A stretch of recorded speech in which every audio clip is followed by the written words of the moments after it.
Hal mengerikan yang bisa lo temukan di Wikipedia, part 5. Kali ini gue pengen ngebahas salah satu kegiatan yang ekstrim banget, yaitu seni. Walaupun gue gak paham seni ya, maksud gue kalau gue ngeliat lukisan abstrak, gue gak paham itu maksudnya apa. Gue kurang paham banget deh sama bentuk-bentuk seni yang sekarang ada di dunia ini gitu. Nah yang gue tahu, yang pengen gue bahas ini salah satu seni yang ekstrim banget. Dan pelaku seni ekstrim yang bakal gue bahas itu adalah Mao Sugiyama. Mao Sugiyama ini adalah salah satu seniman aseksual dari Jepang.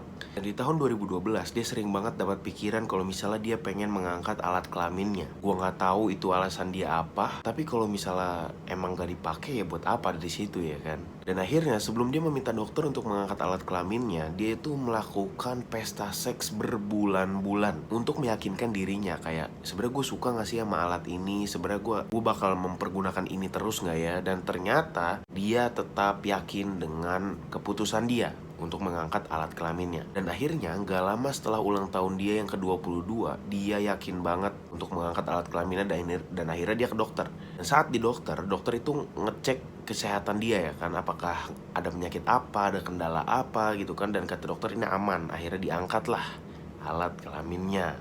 Nah pas selesai dioperasi pengangkatan alat kelamin, nah si alat kelamin yang udah diangkat itu dibawa pulang sama dia. Akhirnya dia taruh kulkas aja gitu. Nah karena dia seniman, dia mikir dong, ini burung gue enaknya diapain ya, pengen gue jadiin seni seperti apa ya. Tadinya dia tuh pengen nyobain burungnya sendiri, rasanya kayak gimana sih segala macam. Tapi dia mikir, dia dapat ide cemerlang, yang menurut dia cemerlang, untuk membuat kreasi baru. Akhirnya dia nge-tweet, "Saya menawarkan alat kelamin saya, full alat kelamin dan buah zakarnya, untuk seharga 100.000 yen.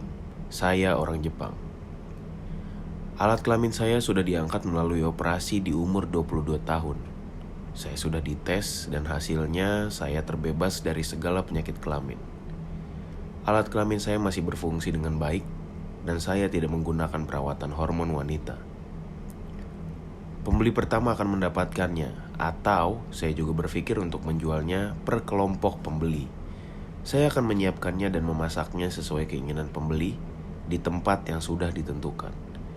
Jika ada pertanyaan, mohon untuk mengontak saya lewat DM atau email." Dan dari tweet itu dia dapat banyak banget respon dari dalam maupun dari luar negeri. Nah, bukan ngasih burungnya dia ke para pembelinya, tapi Mao Sugiyama malah ngumpulin semua pembelinya di satu tempat dan bikin makan malam bersama. Dan akhirnya makan malam itu terjadi di tanggal 13 April di Asagaya Love A Event Space. Sebenarnya yang datang ke tempat itu ada 70 orang, karena pada penasaran kan gimana sih ngelihat orang makan burung orang, itu ekspresinya kayak gimana, rasanya kayak gimana gitu kan. Tapi yang berani makan burungnya si Mao Sugiyama ini cuma 6 orang, dan setiap orangnya itu dikenakan harga $250. Udah gak makan burung orang, udah gitu harganya mahal.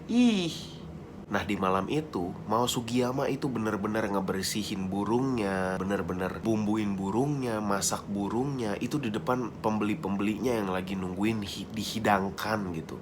Nah saat Mao Sugiyama itu selesai masak dan menghidangkan makanannya kepada para pembeli yang udah datang ke situ, orang-orang pun komplain ke Mao Sugiyama karena teksturnya itu keras dan susah digigit. Bukan keras sih, kayak terlalu elastis gitu, tau gak sih? Sebenarnya gue udah tahu tekstur dari burung orang ini karena dari cerita kanibalnya si ini nih.